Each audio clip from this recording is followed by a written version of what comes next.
Before we start, I would like to acknowledge that we are on the land of the Darug people of the Darug Nation, and we would like to pay our respect to First Nations elders, past, present, and emerging. Welcome to our interview with the artist Susan Chen for our upcoming exhibition, Traditions and Transformations, featuring artworks by Fan Dongwang and Susan Chen. This interview will help viewers know more intimately about the artistic journey undertaken by Susan Chen. Welcome, Susan, to the interview. Thank you, Jing. Thank you very much for having me. You know, as an Australian-born and bred artist with Asian heritage, your artistic journey will resonate with many other young artists of similar experiences in Australia. So my first question is, when did you know that you wanted to be an artist, and what made you believe that you could become an artist? Yeah, look, I for as long as I can remember, I've always liked making things, especially with my hands. I've always been quite good at more sort of 3D things, I guess, rather than drawing and painting. But I've always enjoyed doing all those sorts of creative things when I was growing up. So I don't know if I ever consciously thought, that this is something that I could be, an artist as like a job. I know, I think I don't really remember anyone around me being, particularly creative at the time, like, in my family. But I remember at school one time, it's probably the first time I kind of even had anyone acknowledge it, that it was creativity. I remember I think we were about first grade, and all the kids were colouring in spaceships. We were learning about space.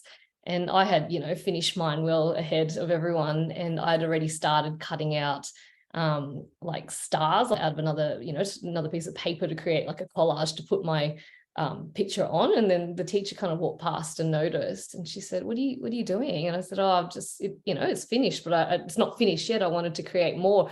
And I thought I was in trouble, but then she actually invited me to create a whole space scene, like for the back of the classroom wall. And I just remember she said, oh, you could do whatever you like. And I remember getting out the big roll of aluminium foil and cutting out big stars and moons and everything. And I just thought, oh, wow, this is really fun. Like, I didn't realize that I was being creative. It was just something that I felt, just kind of came naturally. So it was quite funny that I thought I was going to be in trouble, but I was actually invited to do more. So yeah, I don't know if I ever thought, oh, I would like to be an artist. I think it's just something that I've always thought I already was, maybe. I don't know. So it's just, yeah, it was never a conscious thing. Well, it's so important being encouraged, that's why the teachers, they play a big role in, in our growth. So it's really fascinating. As mentioned, you are Australian born and you grew up in a family of Asian background. As we know, migrant parents normally would often expect their children to study some pragmatic subjects that lead to stable and secure jobs. Yes. And and the visual arts isn't one of those subjects. So when you wanted to become an artist, did you have to resist any family pressure? And how did you convince your parents to support your choice? Yeah, you're absolutely right. With my parents, very, very typical, Asian migrant parents. They came here because they wanted a better future for their kids, and for them, the only way that they know how is through, economic security, I guess. And so it was very important for my parents that we would have, secure jobs when we finished school. The classic, a doctor or an accountant or a lawyer or an engineer, all those kind of four respectable jobs that their friends could easily understand. But unfortunately, none of those things really appealed to me. It was never anything that I kind of wanted to be. And so I just always wanted to do something creative. But, I was also a very, very good Asian daughter as well. And so I remember actually saying to my dad, oh, maybe I could be an architect. And he just laughed at me. He said, don't be ridiculous. You can't be an architect. You can't make any money in that. I mean, what a joke that is. You can do just fine actually being an architect. But anyway, so I remember thinking, gosh, if that's his response to that, he won't like me wanting to be an artist either. And so I kind of put that aside.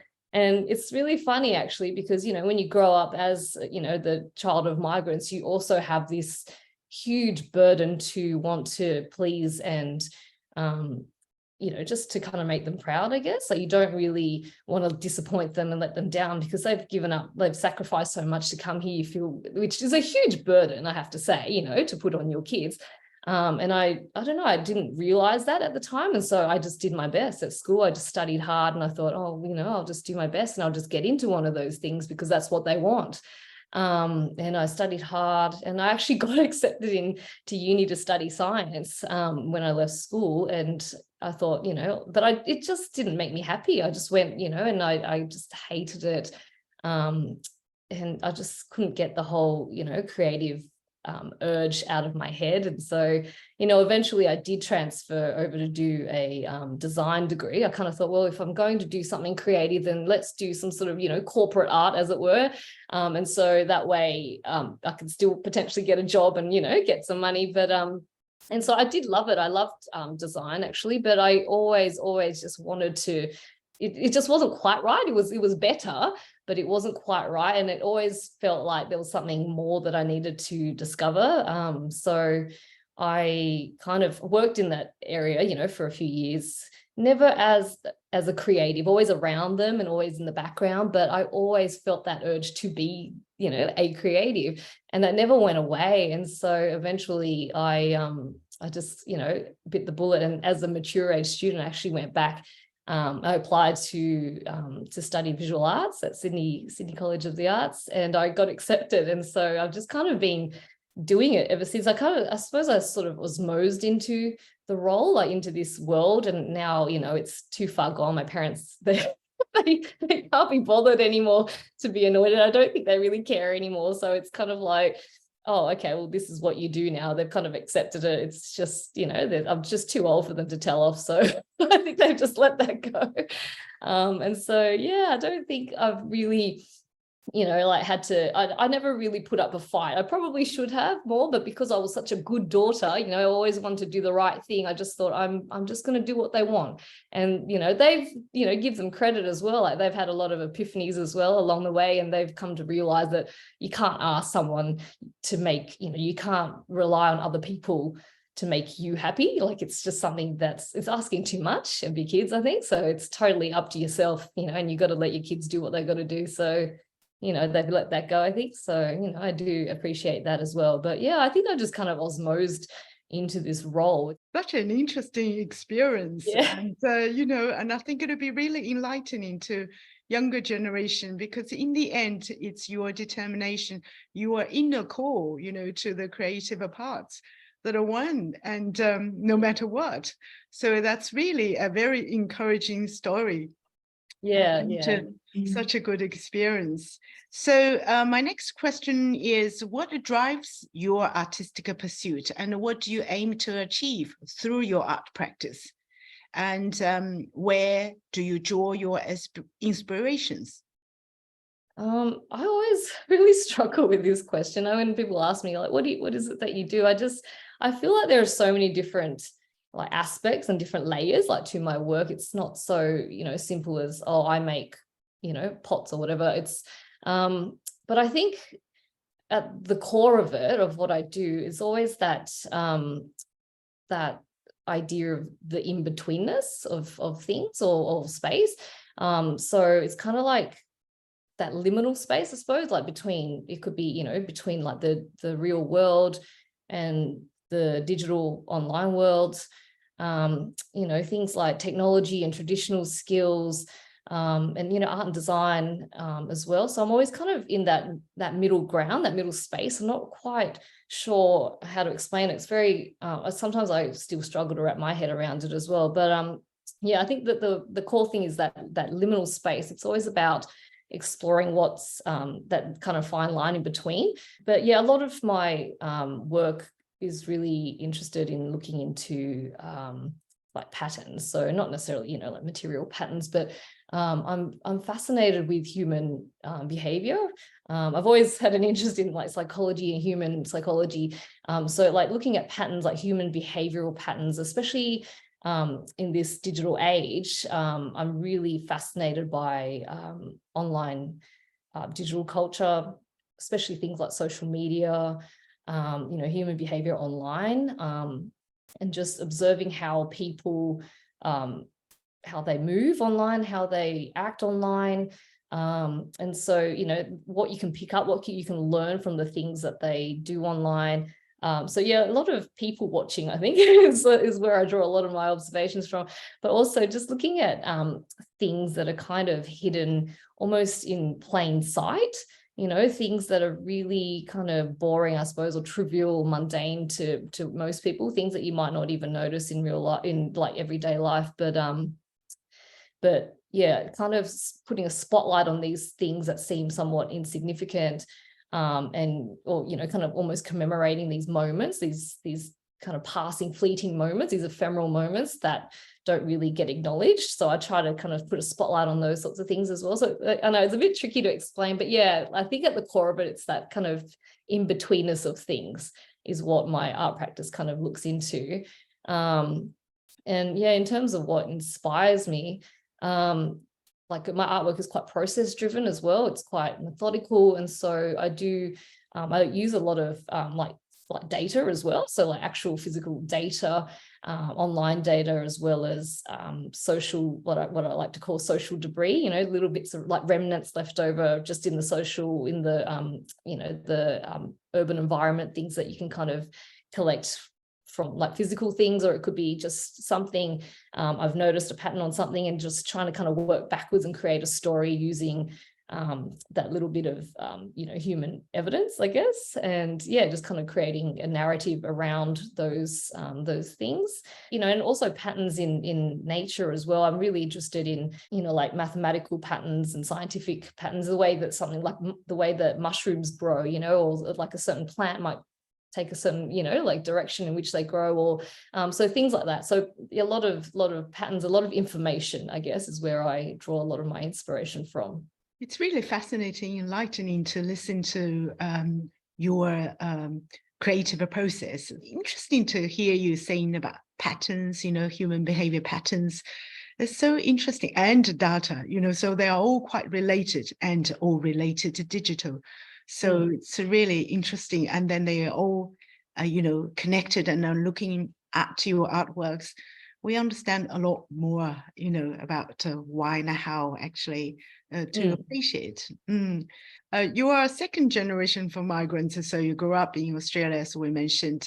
And how and when did you become interested in Chinese Asian art traditions and cultures? And what have you found in them that has formed and informed your artistic creation? Look, to be perfectly honest, I'm quite embarrassed to say this, but I was never really that interested in my Chinese heritage and my culture when I was growing up, because it was very difficult. I was a teenager in the 90s, and it was very, very hard to be Asian, with people like Pauline Hanson around, kind of spreading all that anti-Asian rhetoric. And so I actually tried to distance myself from my culture, which, I realize now is very, very silly. But, as a young person trying to fit in, that's what you do. You try to change yourself, I guess, or try to adapt, to fit to what the norm, what the, so-called acceptable norms are. And so I tried to, deny that part of, who I was. And I think that was, yeah, I feel sad that I did that, but, I kind of, forgive myself, I guess, kind of understand why I did it. But now as an adult, obviously over the years, I've kind of developed a lot more confidence and appreciation for my culture. And I feel, especially since I've had my own kids as well, I feel like it's really, really an important thing. And also it's a huge privilege and a duty, I think, to pass on these traditions and all these customs, and obviously being, second generation, as you mentioned, a lot of that already gets diluted because, my parents themselves have also tried to assimilate. They've tried to fit in and adapt to the Australian culture, the Australian way. And so, a lot of the stuff that they would have taught us would have been watered down already. And so, again, with each kind of generation, you kind of lose a little bit, which is a bit, sad, obviously. But at the same time, you're also adding to these traditions, you're kind of creating your own, and you're kind of adapting and making it work for the new life that you're in. Yeah, for me, I think it's something that I've come to later in life, and I feel so foolish, to realize that I was just sitting on this incredible culture with so much, history and richness to it. I just, see these images and I think, oh, wow, I start getting ideas for future works. And I think, oh, so I feel like it's just the beginning for me. And it's something that I definitely want to explore a bit further, I think, in the future. Yeah, thank you so much for your answer. It's so true what you said. Traditions needs to be alive, and then new elements needs to be added on. So it's really interesting to see how the traditions have been transformed, which need to be transformed. I really want to touch on your form of art. You choose ceramics to be your main art material and form. Why? I don't think I ever planned to be a ceramicist, purely by chance and by accident, and maybe a little bit of serendipity. I just kind of fell in love with the material. So I actually took a slip casting class when I was studying design. So I did that as an elective, and I just loved it. I'd never worked with, I'd used a bit of clay in high school, but I've never used slip. So for those who don't know, slip is basically like a liquid clay. So, it's just like clay particles suspended in water. And you kind of pour it into a mold, and then you let it dry, and then, it kind of creates that shape of that object of the mold. So anyway, I did that for a semester, and I just was blown away, this idea that I created this vase, at the time. And I thought, oh my God, I can make like 3D stuff. I can make something out of, a material that I can potentially access quite easily. And so, but that was that. I studied that, and then that was it. I finished my degree, and then I never really, thought much more about it. But then, as I kind of was working in the industry, I it kept kind of creeping back into my mind, like how much I enjoyed that class. And I'd always find myself sitting at my desk, just sketching, ideas and objects, that I wanted to make out of ceramics.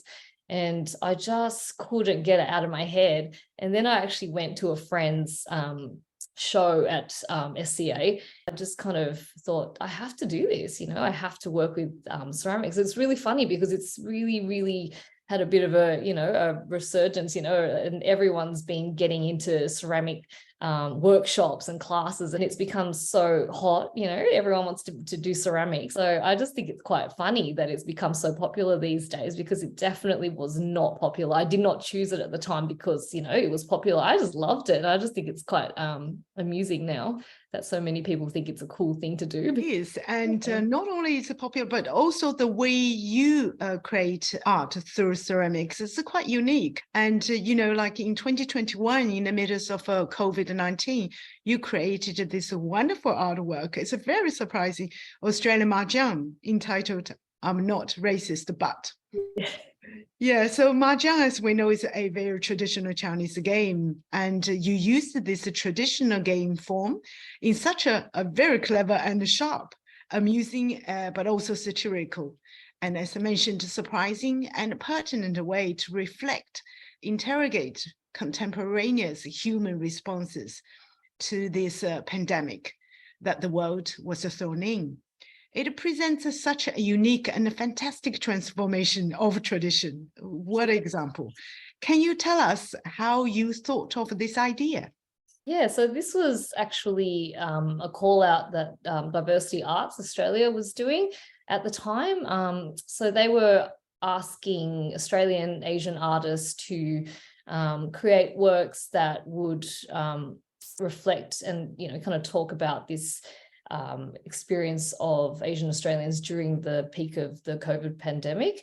And so I kind of, at this time as well, I read this story, this article somewhere online, I can't remember, but it was about these three women, American women, and they had decided to create a refresh the whole game of mahjong.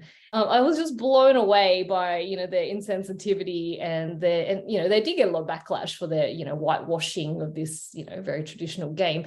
and it started making me think about this whole idea of this imbalance, in power, and white privilege, really, because they're white. They didn't have to think about any fallout, any consequences. They probably should have, but they didn't, they didn't think to. And so I thought, oh my God, that's amazing, because I, as an Asian woman, I look the way I do. There's no avoiding the fact that I am Asian. If I do anything, it's always consciously at the back of my head, okay, you're an Asian woman, Susan. How is what you're about to do going to reflect on you, as an Asian woman, and also the Asian community, like what will they think of you if you do, whatever you plan to do. So that's always something that I have to think about. It's a real burden, and I'm sure it is the case for a lot of other, people of other, backgrounds too. So I just kind of thought that must be such a wonderful feeling to not have that burden of, questioning yourself beforehand as to whether or not it's going to be, how that's going to look to, the rest of society if you do whatever it is you do. So I kind of started thinking about, that imbalance in power, and then about how, all through my life, and, I'm hoping to kind of slowly still trying to ease out of it, but, there's a part of me that's still always trying to live up to that expectation of what the model migrant should be. Yes, you should kind of behave, you should be submissive, you should always, do what we expect. And I feel like that's a really, really unfair thing to place on, people like us. And so that kind of gave me this, this thought that we're always playing this game. We're always putting on a persona. We're always just playing along with their game because we want to make sure that we don't upset them. And so that's kind of, the whole idea of the game started, floating around in my head. And I thought, well, if this group of white women can create their own mahjong set, I thought, well, I'm going to do mine too. And, so it happened that, obviously it was COVID, pandemic was around. There was all this awful, awful imagery around, Asian hate and horrible headlines, really, really horrible, questionable, headlines from, tabloid newspapers. And there were slurs like graffitied all over, walls. And it was just the most horrible, experience. This horrible, horrible time to be an Asian Australian, or, Asian, the whole Asian diaspora, I guess. But anyway, so I kind of took elements from these, images, and like some, the slurs that were being graffitied, and like the headlines. And I kind of used those images to create the mahjong set. So each one of the tiles has its own narrative, and it tells very like specific story. There's one tile there with a girl getting like spat in the eye. I mean, that happened down the road from where I live. Like it was just too close to home, like literally as well. And I thought, oh my God, like these things are really, really happening to people, and these need to be expressed in something that people can understand, so we can start opening this dialogue of casual racism in Australia as well. It's something that's a real problem, I think, because it's something that a lot of people don't realize that they're even committing a lot of the times. Like a lot of the times, even my own friends, or people like acquaintances that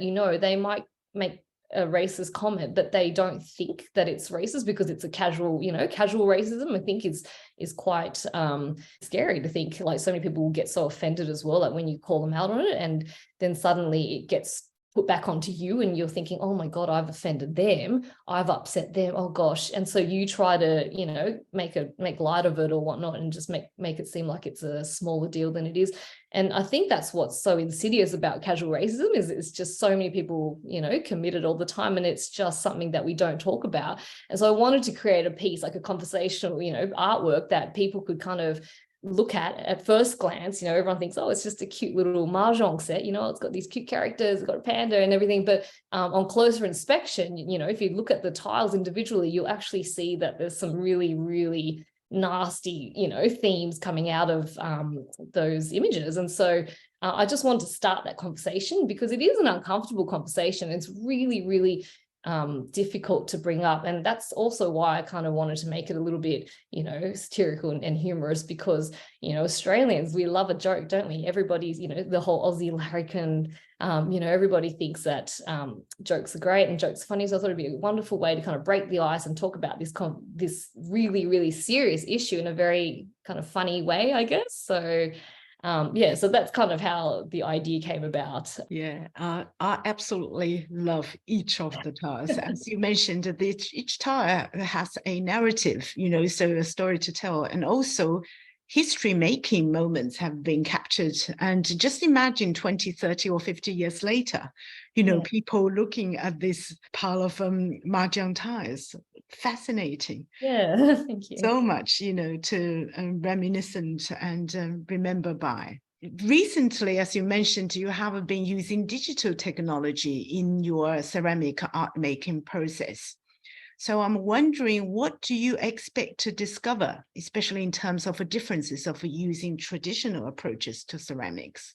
Everyone thinks it's funny in my family because I'm not a really techie person at all. Like, I'm very bad on I rarely use social media. I'm really bad on like gadgets. I don't know how to, plug things in anyway. So it's quite funny. They always think, why are you interested in technology? But I'm quite interested in it, again, as an outsider. I like to kind of, see someone like me kind of looking in and, like from my perspective. So that's kind of the side that I'm interested in. But anyway, I've always been interested in 3D printing, just in general. When I was studying industrial design, the uni purchased, I think it was 2 3D printers, and they were huge at the time. They'd just come out.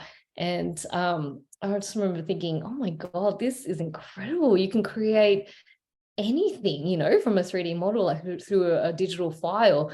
And so I've always been interested in that. I was lucky enough to have a few of my my models at uni made with the machine.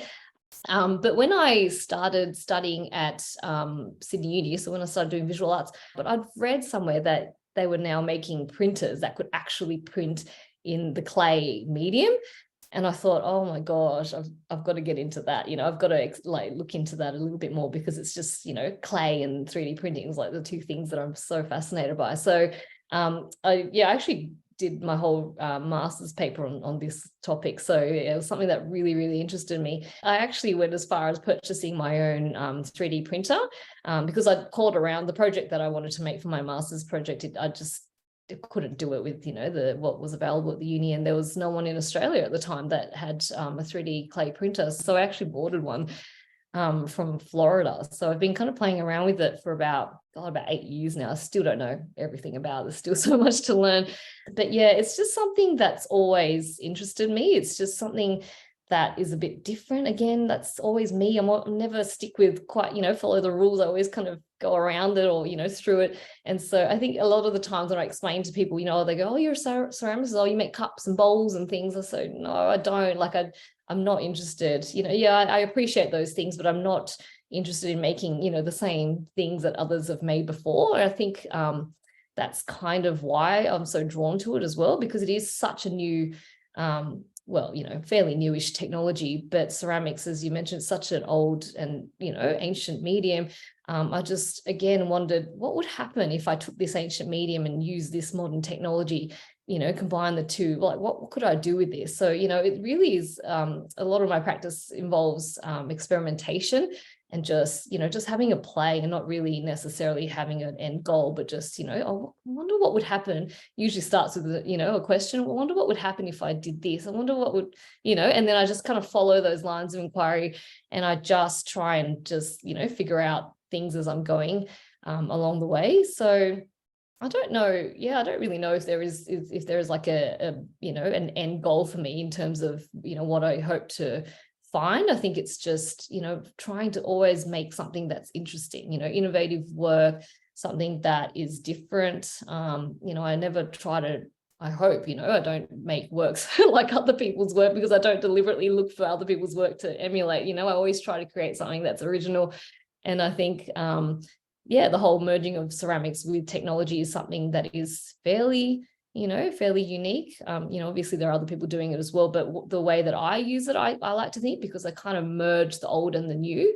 So with the new body of work that I've been working on, I've actually created, so, you know, very obvious ceramic objects, so vases in this case. But again, on closer inspection, you'll notice that I've kind of embedded little Chinese characters into the vases as well.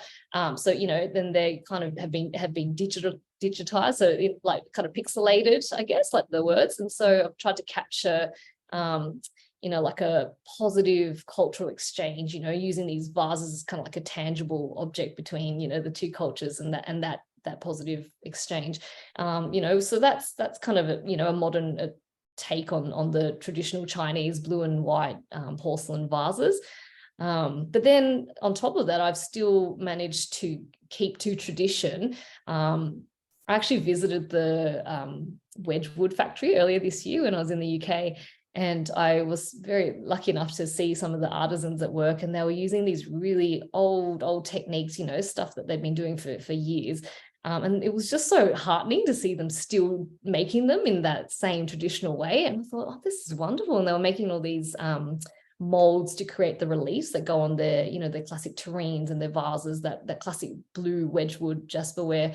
And I kind of thought, oh, that might be really interesting to kind of merge the two, you know, the new and the old, the traditional and the, you know, new technology, to create something, you know, that kind of have that dialogue between the old and the new. And I thought, well, yeah, this would be a great opportunity, you know, when you talked about your show, you know, the new traditions and how they change and whatnot. And I thought, okay, well, I'm gonna create something with both aspects. And so, yeah, that was the digital side, the body of the vases. But then on the surface of each vase, I've created like floral motifs using that same tradition that they used in the Wedgwood factory as well. So like making my own reliefs and then making a mold of it and then using them as press molds. And yeah, so it's been a really wonderful kind of opportunity to use those, like, both skills that I have as well. So yeah, I think for me, it's all about creating interesting work. It's always about making something, you know, I just don't want to make something boring. I never want to do the same thing again. And so it's always about,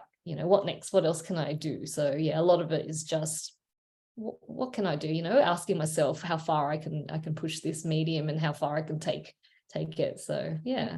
Yeah, we're really looking forward to see the new works and exhibiting them in this show. So it's something so exciting to look forward to. And the whole thing you talked about, really about traditions and, you know, changes to traditions. So I would like to ask you, what do traditions and transformations mean to you and to your artistic career? Like tradition, it's very important that they are carried on. But I also think that they need to be relevant, and they need to be progressive and inclusive and safe as well. So I don't like to think, you know, a tradition should be followed purely because it's always been done before, you know. I think that's quite a dangerous mindset. So I think in terms of continuing a tradition, we need to be able to transform them and adapt them to fit with what's going on in contemporary culture, you know, and what's going on in our society as it currently is, because it's better to evolve or transform, you know, these traditions rather than lose them completely, I think, you know, rather than alienate people who feel like it doesn't reflect who they are, you know, as individuals. And so that's how I feel about, you know, transforming cultural, you know, exchange and whatnot in general. But artistically speaking, I think for my work, it's very hard to pin down what I do. Unfortunately, I really struggle with, I think this is probably why I'm not as successful as some other artists, is because I don't really have a, you know, what marketers would call a brand, as it were. You know, I don't really have that one thing that people can go, oh yeah, that's identifiably Susan, you know. And so I think I really struggle on that part, but I don't know if that's something that I necessarily want to have either, because I quite enjoy the fact that my work is always evolving, it's always transforming, and there's always different avenues that I want to explore, you know, and research, and I don't want to close myself off to them. And so I think a huge part of my practice is about transformation and evolution. It's always something that is going to change. And I don't want to put myself in a box, like everyone says, you need a clear brand, you need people to know that's your work, like Jeff Koons, he does balloon dogs, like that, you know what I mean? Like, I don't want to be known for one thing.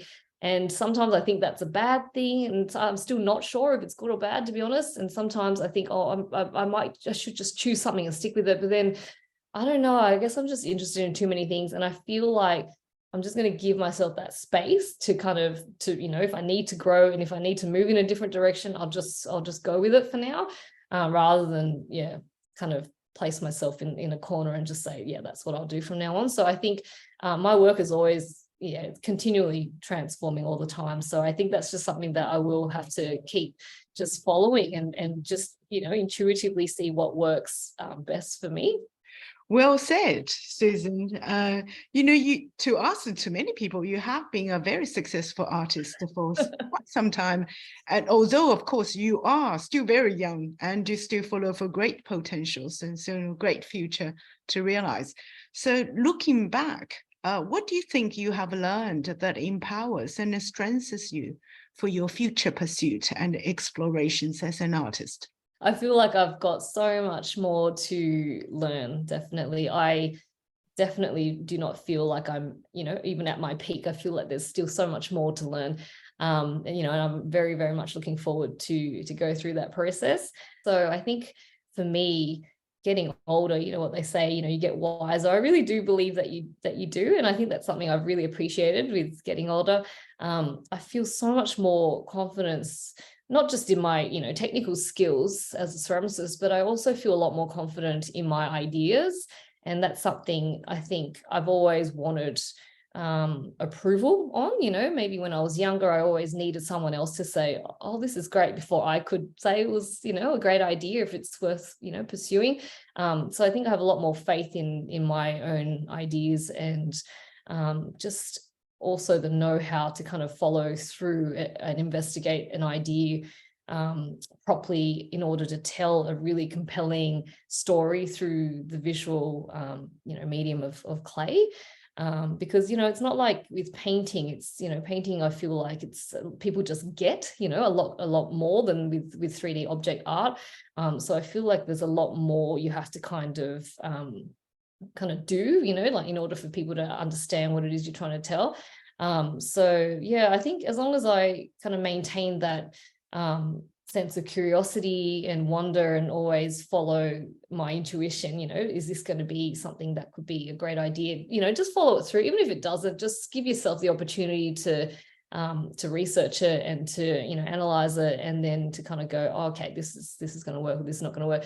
And as long as I always kind of give myself that space, I think, to explore, and just keep coming up with hopefully innovative and interesting works, then I think that's kind of what I'll keep doing for the future. Thank you so much, Susan. It's really great to talk to you, and thank you so much for your generosity and your frankness in sharing your stories, your views, and your thoughts. It is really inspiring to many people, especially to younger generation. And also it is really enlightening to understand your artworks. So we are really looking forward to have you in our upcoming exhibition. Thank you again.